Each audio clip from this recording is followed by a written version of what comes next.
ክርስቶስ ተነስቷል። ሞት ጠፍቷል። ክርስቶስ ተነስቷል። ክፎች ተጣሉ። ክርስቶስ ተነስቷል። መላእክት ደስ ይላቸዋል። ክርስቶስ ተነስቷል። ሕይወት ነፃ ወጥታለች። ክርስቶስ ተነስቷል። መቃብሩም ከሙታን ባዶ ነው። ክርስቶስ ተነስቷል። ላንቀላፉት በኩር ሆኖ ተነስቷል። ሞት ከክርስቶስ ትንሣኤ በኋላ ጥርሱ የወለቀ አንበሳ ነው። ባለ አምሳል እንዳናባክን አትፈልጋለሁ። ይችን መድኃኔዓለም የሰበሰበንን መሰብሰብ ማለት በጾማችን ትልቅ ነገር ነው ያገኘው። ምን መሰላችሁ? ያ ትልቅ ነገር በስመ አብ ወወልድ ወመንፈስ ቅዱስ አሐዱ አምላክ። በስመ አብ ወወልድ ወመንፈስ ቅዱስ አሐዱ አምላክ። በስመ አብ ወወልድ ወመንፈስ ቅዱስ አሐዱ አምላክ። ይትባረክ እግዚአብሔር አምላከ አበዊነ ቅዱሳን ዘሰብሐ ምሕረቱ በላዕሌነ። ይቅርታውን ቸርነቱን ምሕረቱን በሕይወታችን ላይ ያጸናልን የአባቶቻችን ፈጣሪ እግዚአብሔር ስሙ የተመሰገነ ይሁን። የተከበሩ መምህራችን መምህር አባ ገብረስላሴ ምህረት የርዕሰ ገዳማት ወአድባራት ጣና ቅዱስ ቂርቆስ የአባቶችና የእናቶች አንድነት ገዳም አበምኔት፣ የተከበራችሁ አባቶቻችን ካህናት፣ ወንድሞቻችን ደቀ መዛሙርት ዲያቆናት፣ አባቶቻችን መነኮሳት፣ እናቶቻችን መነኮሳያት፣ ወንድሞቻችን ምእመናን፣ እህቶቻችን ምእመናት፣ መላው ሕዝበ ክርስቲያን ሁሉ ክርስቶስ ተንሥአ እሙታን አሰሮ ለሰይጣን ሰላም ኮነ። ሰላሙን የሰጠን አምላክ ስሙ የተመሰገነ ይሁን። እንኳን አደረሳችሁላችሁ። ላስተማሩን ለመምህራችን ቃለ ሕይወትን ያሰማልን፣ ረጅም ዕድሜ ይስጥልን፣ ወንበራቸውን እግዚአብሔር ያጽናልን። በአባቶቻችን መንገድ ገዳሙን አገልግለው ክብር የሚቀበሉበት እንዲሆን የመድኃኔዓለም ቸርነቱ ሁልጊዜ በሄዱበት ቦታ ሁሉ አይለይብን። እግዚአብሔር ይስጥልን። በወንበሩ መምህር አባት አያሳጣን። በቸርነቱ እግዚአብሔር ሰው እየሰጠ እንደዚሁ ለሚያስፈልገን ነገር ሁሉ ይሰጠናል እና እሳቸው ለቤተ ክርስቲያን በሚያስፈልገው ቦታ ሁሉ ይገኛሉ። ቢቀድሱ አሳምረው ይቀድሳሉ፣ ባለሙያ ናቸው። ማሕሌት ቢቆሙ እንደሚገባ አከናውነው በተሰጣቸው ጸጋ ይቆማሉ። ቢያስተምሩ የመጻሕፍተ ብሉያት የመጻሕፍተ ሐዲሳት የትርጓሜ መምህር ናቸው። ሁሉን የሰጣቸው አንዳንድ ጊዜ አንዱ ኖሮት ሰው ሁለተኛው አይኖረውም። እግዚአብሔር ግን ሲያድል ሁሉንም የያዘ አባት ሰጥቶናል። እንደ ቸርነቱ እንደ እግዚአብሔር ፈቃድና በጸጋቸው ያቆይልን። ሁልጊዜም ቢሆን ከአባቶቻችን ክብር ሳይጎድሉብን ሳያንሱብን ክብር ጨምሮላቸው ጸጋ ጨምሮላቸው በገዳሙ እንዲኖሩ የገዳሙ መዓዛ እየበራ እንዲሄድ የእሳቸውም ጸጋ እንዲጨምር የመድኃኔዓለም ቸርነት አይለየብን። እኔ በበኩሌ በጣም ደስ ብሎኛል። ትምህርቱም በቂ ነው። ተገቢ ትምህርትም ነው የተማርነው። እግዚአብሔር ባስቀመጠን ቦታ ከተገኘን የትንሣኤውን ብርሃን በያሉበት ቦታ ሆነው ለጠበቁት እንደገለጸላቸው ለእኛም በያለንበት የሚያሻንን ነገር እግዚአብሔር ይሰጠናል የሚለው ተገቢ የሆነ ትምህርት ነው። ሁላችንም ያቃተን የደከመን ነገር እግዚአብሔር ካስቀመጠን ቦታ እየታጣን ስለሆነ በቸርነቱ እግዚአብሔር አያጉለን። ከአነስንበት ደግሞ አንስቶ ከፍ ያድርገን፣ መጨረሻችንን ያሳምርልን። እኔ አሁን የተነሳሁት 3 መልእክት ለማስተላለፍ ብቻ ነው። 3 መልእክት ትንሣኤን አስመልክቼ መልእክት ብቻ አስተላልፋለሁ። ተገቢ የሆነ የትንሣኤው ትምህርት በመምህራችን በኩል ስለተሰጠን ማለት ነው። የመጀመሪያው የትንሣኤያችንን በዓል ስናከብር ልናስበው የሚገባው የመጀመሪያው መልእክታችን እግዚአብሔር በትንሣኤው ያደረገልንን ነገር እንድናስብ እፈልጋለሁ። ትንሣኤውን ስናከብር የመጀመሪያው እግዚአብሔር በዚህ ትንሣኤ በዓል ምንድን ነው ያደረገልን እሱን እንድናውቅ ነው። ሁለተኛውን መልእክት ስደርስበት በአጭር ነው ማስተላልፋቸው። የመጀመሪያው በዚህ ትንሣኤ ምንድን ነው የተደረገልን እና ቅዱስ ሙሴ ኦሪት ዘጸአት ምዕራፍ 14 ቁጥር 14 ላይ እንዲህ የሚል ቃል ተናግሯል። እግዚአብሔር አምላክክሙ ይጸብእ ለክሙ ወአንትሙ አርምሙ። እግዚአብሔር አምላካችሁ ስለ እናንተ ይዋጋል፣ እናንተም ዝም ትላላችሁ ይላል።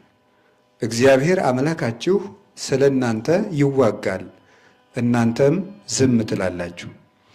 ይሄ ለጊዜው እስራኤል ባሕረ ኤርትራ ሲደርሱ ሲጨነቁ አቅማቸው በሙሉ ተፈትኖ ሲያልቅ በፊት ለፊት ባህር፣ ከኋላ ጦር፣ በኋላ ጦር፣ በፊት ባህር ችግር ነው ይሄ። በዚህ ሲጨነቁ እግዚአብሔር ስለ እናንተ ይዋጋል እናንተ ዝም ትላላችሁ ማለት ይሄ እናንተ የምትመልሱት ነገር አይደለም ማለት ነው። ተከትሏችሁ የመጣውን ጦርም አትችሉትም። የአንድ ሀገር መንግስት ነው የመጣባችሁ።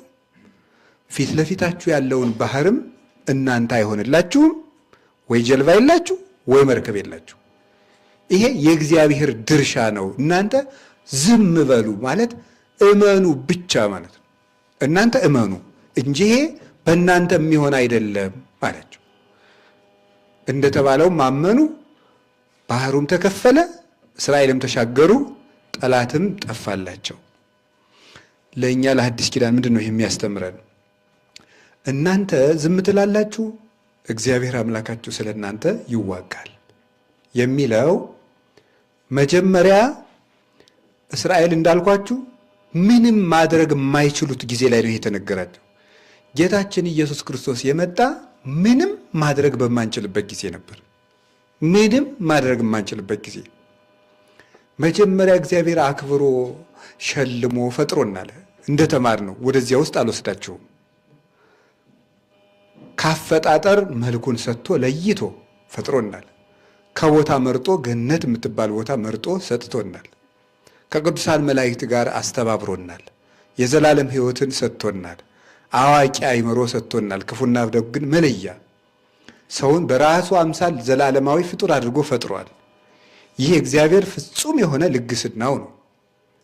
ከዚህ በኋላ ያልተሰጠንን ሽተን ያልተገባ ተመኝተን የእግዚአብሔርን አደራ በልተን ጎድለን በመገኘታችን ምክንያት ቸር አባት የሆነው እግዚአብሔር ልጆቹ ባለጌ እንዲሆኑ አይፈልግምና ሊቆነጥጠን ፈልጎ ከገነት አስወጣን፣ ትንሽም ቀጣን። አሁን ከገነት ከወጣን በኋላ 4 የማንችላቸው ችግሮች ነበሩብን። ችግር 1 ኃጢአት፣ ችግር 2 ዲያብሎስ፣ ችግር 3 ሞት፣ ችግር 4 ፈርሶ መቅረት። 4 ችግር ነው ያለብን። እንዲህ ያለ እግዚአብሔር ያሳያችሁ ማንም የማይችለው ነው፣ ማንም የማያስወግደው የ4 ዕዳ ባለዕዳዎች ነበርን። ኃጢአተኞች ነበርን። ብንል መውጣት ያቃተን ጎስቋሎች ነበርን። በእውነት ያ ዛሬም እንኳ በዚሁ ዘመን ሁነን እንዲህ ማድረጋችን ቢያስደንቅም እግዚአብሔር በምሕረቱ ያንሳንና ቀድሞ እንዲህ ያለን የኃጢአት ወግታ የጣለቻቸው ብዙ ናቸው ይላል ሰሎሞን። ተመየጥኩ ለሕርትምና ሶበ ወጋአኒ ሶክ ይላል ቅዱስ ዳዊት። እሾህ በወጋኝ ጊዜ ወደ ጉስቁልና ተመለስኩ። አባቶቻችን ይህን ሲተረጉሙ እሾህ እግረ ሥጋን እንዲያቆስል ኃጢአትም እግረ ነፍስን ያቆስላል። ካሰቡት አያደርስም። የህልም ሩጫ ታውቃላችሁ፣ እዚያው መርገጥ። በህልም ሩጫ በተለይ ሰው ሲያባረር ደግሞ እንዴት ጭንቅ ነው። ሰውየው ያባረራል፣ ሩጠናና መልጥ ነገር እዚያው መሮጥ። የህልም እሪታ ወይም ጩኸትና ሩጫ በጣም ከባድ ነገር ነው። እንዲያ ነበር የነበረን። ስለዚህ አባቶቻችን ምን አሉ? አምላኬ ገይሳቤከ ጸማት ነፍሴ ለከ ማይዚ እበጽሕ ወሬ ገጾ ለአምላኬ። ፈጣሪ ወደ አንተ ገሰግሳለሁ መቼ ደርሳለሁ አሉ። ቢርቃቸው እንዴት ብለው ይራመዱ? ወግቶ ዞን የኃጢአት እሾህ ወግቶ ቸንክሮ አባቶቻችን ከአዳም እስከ ሙሴ ያሉትን በሙሉ ቸንክሮ ይዞ የነበረ አላራምድ ያለ ችንካር ነበረብን። የኃጢአት ችንካር ይሄ ነው ይዞን የነበረው።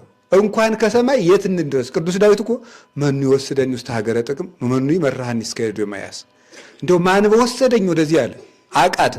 መኑ እሙሃበኒ ክንፈ ከመርግብ እስር ዋይርፍ፣ እረ እንዲያው በርር የማመልጥበት እንደ ርግብ ያለ ክንፍ ማን በሰጠኝ አለ። መርመስመስ ነበር ስራችን። በቃ ለሰማይ ተፈጥረን እንደ ትል መርመስመስ ምድር ለምድር። እግራችን ተወግቷልና እግራችን ተቸንክሯልና አሁን ቸሩ አምላክ ኢየሱስ ክርስቶስ በዓይነ ምሕረት ተመለከተ። ወገኖቹ እንደተጎዳን አየን። ቅዱስ አትናቴዎስ በይንተ ሥጋዌ በሚለው መጽሐፉ ላይ እንኳንስ እግዚአብሔር ንጉሥ እንኳን የራሱ ስዕል ትቢያ ሲወርሰው ዝም ይላልን ይላል። ንጉሥ እንኳን የራሱ ፎቶ ትቢያ ወርሶት ቢሄድ ደስ ይለዋል? እንደዚያ ከሆነ ከፎቶ በላይ የሆነ የእግዚአብሔር መልኩ የሆነ የሰው ልጅ ትቢያ ሲወርሰው እግዚአብሔር ዝም ይላል ይላል። ስለዚህ ውድቀታችን ተመልክቶ ወደዚህ ዓለም መጣ፣ ኃጢአትንም ቀጣት በሥጋው። ኢይኩን ፍሬ በውስቴትኪ፣ እንግዲህ ፍሬ አይገኝብሽ። ፍሬ ሰኞ ዕለት የሚነበበው መርገመ በለስ በሕማማቱ የሚነበበው ይሄ ነው። ፍሬ አይገኝብሽ።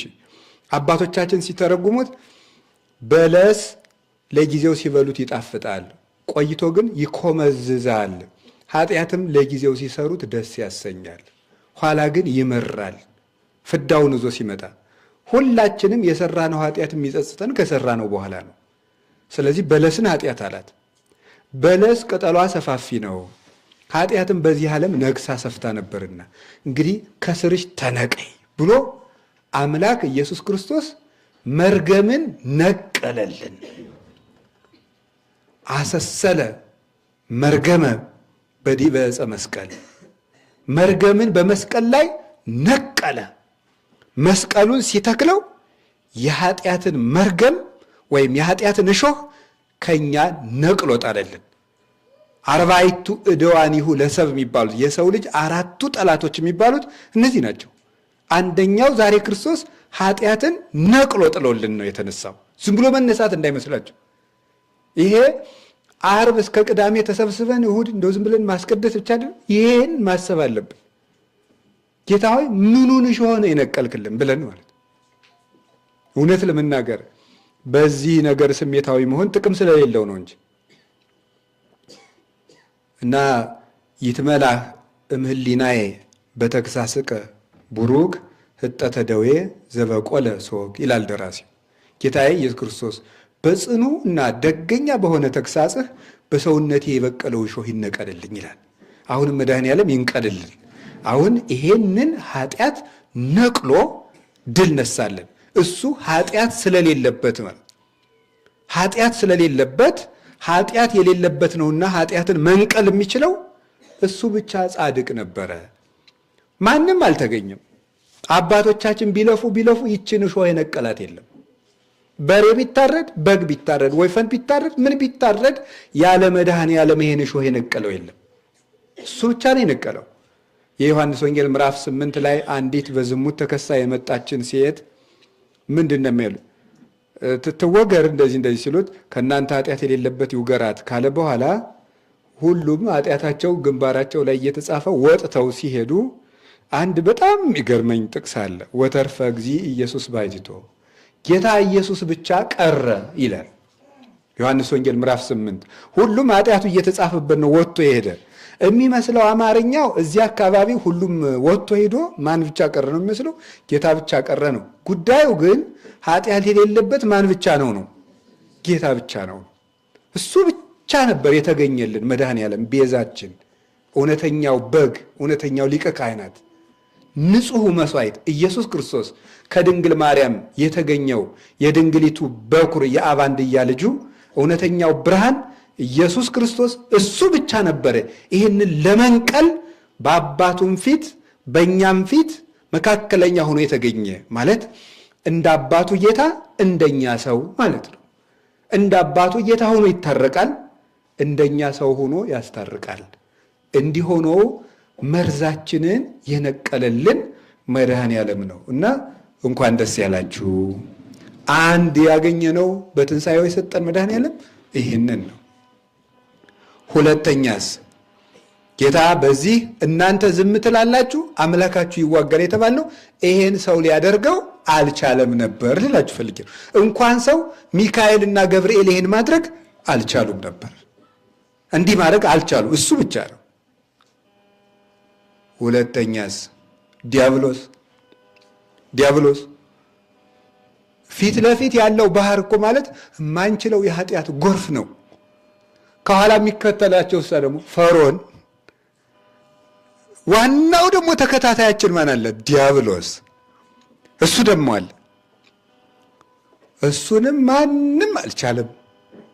አባቶቻችን ነቢያት ሁሉ አብርሃም ከካራን ቢወጣ፣ ዳዊት በእንባው አልጋውን እስኪያርስ ድረስ ቢያለቅስ፣ አባቶቻችን ነቢያት ሁሉ ቢደክሙ ዲያብሎስን ድል መንሳት የቻለ ማንም የለም። ሁሉንም የበኩር ልጁ አድርጎ ይገዛቸው ነበረ። እውነተኛው ጌታ ኃያሉ የአብ ክንዱ ኢየሱስ ክርስቶስ የእግዚአብሔር አብ ኃይል ነው። እስመ ክርስቶስ ኃይለ እግዚአብሔር ውእቱ ይላል ቅዱስ ጳውሎስ አንደኛ ቆሮንቶስ ምዕራፍ 1 ላይ። ክርስቶስ የአብ ክንዱ ነው። እሱ ግን በመጣ ለዚህ ዳዊት የጠየቀው ነበረ፣ ክንድህን ከአርያም ላክ አለው። ከብዙ ውሆችም አድነኝ። ክንድህን ላክ ማለት የሰው ክንድ የሚቀጠቅጠው ጠላት አይደለም። ላያችን ላይ የነበረው የአምላክ ክንድ ብቻ የሚቀጠቅጠው ክፉ ጠላት ነበረብን። እሱም ዲያብሎስ ነው። ስለዚህ እውነተኛው ሙሴ ጌታችን መድኃኒታችን ኢየሱስ ክርስቶስ ወደዚህ ዓለም መጣና ቀኝ እጁን ወደ ቀኝ ግራ እጁን ወደ ግራ ዘርግቶ ተሰቀለ። እጁን የዘረጋ ጎልማሳ ጠላቱን እንደሚያደቅ መድኃኔ ዓለም በዘረጋው እጁ ዲያብሎስን ቀጠቀጠልን። ያን ክፉ ፈርዖን ነው የቀጠቀጠልን። ያን ቀንበር ነው የሰበረልን መድኃኔ ዓለም። ቆላሲስ ምዕራፍ 2 ቁጥር 14 ላይ በመስቀሉ ጥልን ገደለው እንዳለ ቅዱስ ጳውሎስ። ስለዚህ ዲያብሎስ ጌታ የገደለልን ዲያብሎስን ነው። አሁን ዛሬ መች ሞቷል ልንል እንችላለን። እኛው ነው እያዳን ነው ያለ እንጂ ዲያብሎስ ሙቶ ነበር። መጽሐፍ ምንድን ነው የሚለው? ሞት ሆይ መውጊያ ወዴት አለ አይደል የሚለው። አሁን ሰይጣን ምን አይነት ሆኗል ሲባል አባቶቻችን ምንድን ነው የሚሉት? መርዙን እንደተፋ እባብ ነው። መርዙን የተፋ እባብ ምን እጅ ላይ ቢጠመጥሙት እዚህ ላይ ቢጠመጥሙት ምን አባቱን ያደርጋል? ወዲህ ቢቅለበለም ማለት ነው። ግን ህፃኑን ያስደነግጣል። አሁን እኔና እናንተ ነው ህፃን ማለት እንደኔ ያለው የእምነት ብስለት የሌለው የቅድስና ብስለት የሌለው እኔን ሲያስፈራራኝ ነው የሚያድር፣ ሲያሯሩጠኝ ሲያጨናንቀኝ ይውላል። እኔን ደካማው ለልጅ ነው እንጂ የሚያስደነግጥ ያኛው አታይ መርዙ ተፍቷል፣ ይሄ ምንም አያረገም ብሎ ይደፍረዋል። ትልልቆቹ ደፍረውታል። እኛ ምን ሆነን ነው ያቃተን? ልጅ ሆነን። እግዚአብሔር ያብስለን ትልቅ ያርገን እንጂ ዲያብሎስ እንግዲህ መርዙን ተፍቷል። አንዱ እንግዲህ ይሄ ድሮ እኮ እንኳን እንዲና እንዲች አድርጎ ማሸነፍ ስንት መስዋዕት ተሰምቶ እኮ ሰይጣን አይርቅም። አሁን እኮ በስመ አብ ወወልድ ወመንፈስ ቅዱስ አሐዱ አምላክ ብሎ ሰይጣን ይርቃል። እስቲ ተመልኮ ጣትን እንዲች ማድረግ ሰይጣንን ሊያርቀው ይችላል? ላመነ ልቡ ለቀና ጥመት ለሌለበት ግን ይችላል። ዲያብሎስን ነው ክርስቶስ ድል የነሳልን። የተማረከ ወታደርን ሕፃን ልጅ እንደሚጎትተው ዲያብሎስን ድል ነስቶ መርዙን አስተፍቶ ኃይሉን አጥፍቶ እንኩ እንግዲህ እንደፈለጋችሁ አድርጉት ብሎ መድኃኔ ዓለም ሰጥቶናል። ስለዚህ ክርስቶስ ድል የነሳልን እሱን ነው። ከዲያብሎስ ቀንበር ነፃ ላወጣን ለትንሣኤያችን በኩር ለኢየሱስ ክርስቶስ ክብር ምስጋና ይግባው። 2 ሶስተኛው ሞት ነው። ሶስተኛው የሰው ልጅ ጠላቱ ሞት ነው። ሞት ያስፈራል። ቅዱስ ዳዊት ወመፃ እንዲሁ ዳዊትን ያህል ንጉሥ እኮ ሞትን ይፍራው። በጠጠር ሰው ሲገል የምናውቀው ቅዱስ ዳዊት ወመፃኒ ድንጋጼ ሞት ፍርሃት ወረአድ ወሐዘኒ፣ የሞት ፍርሃት ድንጋጤ መጣብኝ ብሎ ሞትን ፈርቷል። ጉልበቴ ተብረከረከ። የሰው ልጅ ሊፈታውና ሊመልሰው የማይችለው ከባዱ ነገር ምንድን ነው ብትሉኝ ሞት ነው። እስቲ ከእናንተ መካከል ሞት የማይፈራ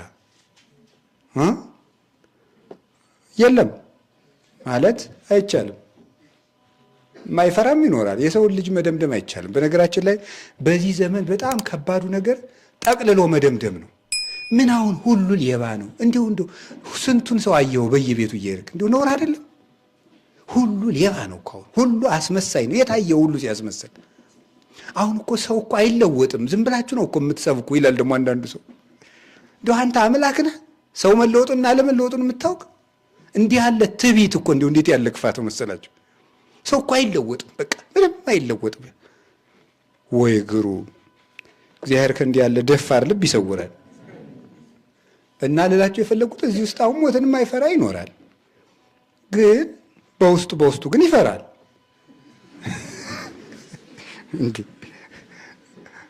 መቼም አንዳንድ ጊዜ ካልፈራ እኔ እንዲያው በፍጡም ሊሆን አይችልም።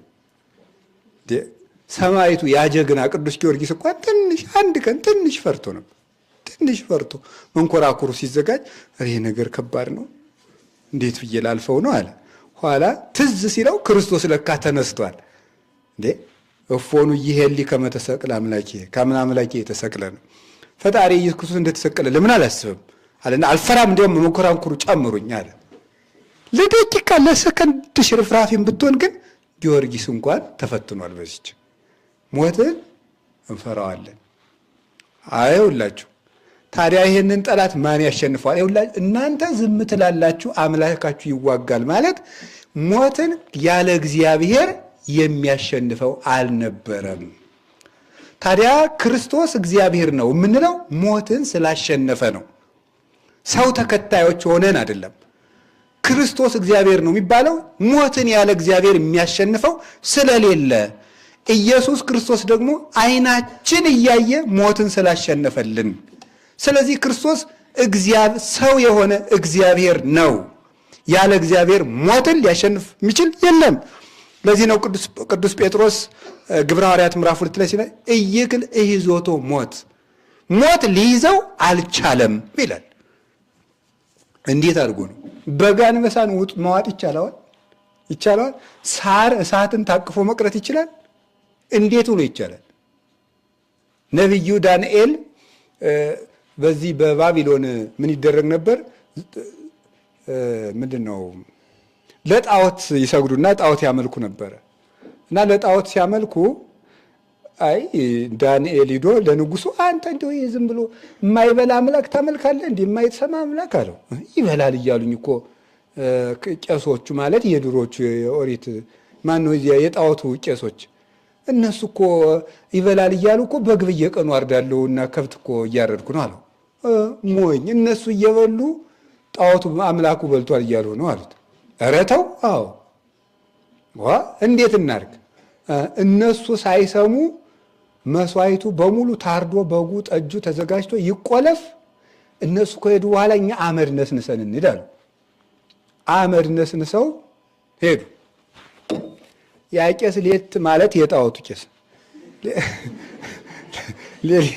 ሌሊት እየሮጠ ይመጣና ያችን ከፍቶ አመድ መነስነሱን አላየ ጅሌ ሄዶ ያችን ግጥም አድርጎ በልቶ ዘግቶ እንደነበረው አድርጎ ሄዳ ኋላ ማን በለው? ሄለው አምላካችን በልቶት አንቀጣፊ ሁሉ እንዲመጫወቻ አድርገኛል ብሎ እነሱን የሚቀጣውን ቀጥቶ ዳንኤልን አመስግኖ ያን ጣዖትም ሰበረ። ዲያብሎስ ተንኮለኛ አይደል? ምን አደረገ ታዲያ? የሚበላ አምላክ ዘንዶ አለ አይደል? እንዲህ አለው በጆሮ ሹክ አለው። ይኸው ያኛው ይኸው እንግዲህ አይበላም ብለህ ይሄ ዘንዶ እንግዲህ ይበላል አለው። ይሄም አቅም የለውም አለው። ምን እናደርግ? እኔ ልፈትነው። ይሄ ነዋ ዘንዶ ሲመጣ ነቢዩ ዳንኤል አለሎ የሚባል ደንጋይ አለ። አለሎ ማለት ምንድን ነው? በቃ ነቅ የሌለው ድንጋይ ይለዋል ቅዱስ ቄርሎስ። በዚህም ፍርቅ የሌለው እንደው ቢሉት በጀማይል ማለት ነው። በዚህ የገጠሩ ሰው ወንድ ድንጋይ ይለዋል። ያው መቼስ ወንድ ልቡ ጠንከር ያለ አይደል? ከባድ ነው እኮ። አዎ ወንድ ሴቶች ርህሮች ናቸው። ወንድ ደግሞ ልቡ ሁሉም የራሱ ድካም አለው ብንል ይሻላል አይደል?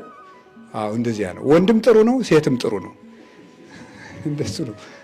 ገሌ ጅል ነው ገሌ ጥሩ ነው የሚባል ነገር የለም። ሁላችንም የእግዚአብሔር ቤተሰቦች ነን እና ያንን አለሎ አጋለውና ከጋለ በኋላ ዳንኤል በላዩ ላይ ስብ ስጋ ጨመረበት። በጣም ቀይ ሆኖ የጋለ ደንጊያ ነው። ስቡ ሲሸተው ዘንዶ እበላዋለሁ ብሎ ሊውጥ መጣና ዋጥ ሲያደርገው ውስጥ ምን አለ? የጋለ አለሎ አለ። ከሁለት ስንጥቅ አደረገው ማለት ነው። አያው ይሄ አምላክ ነው የምትለው ባለሎ ድንጋይ የሚሰነጠቅ ነው።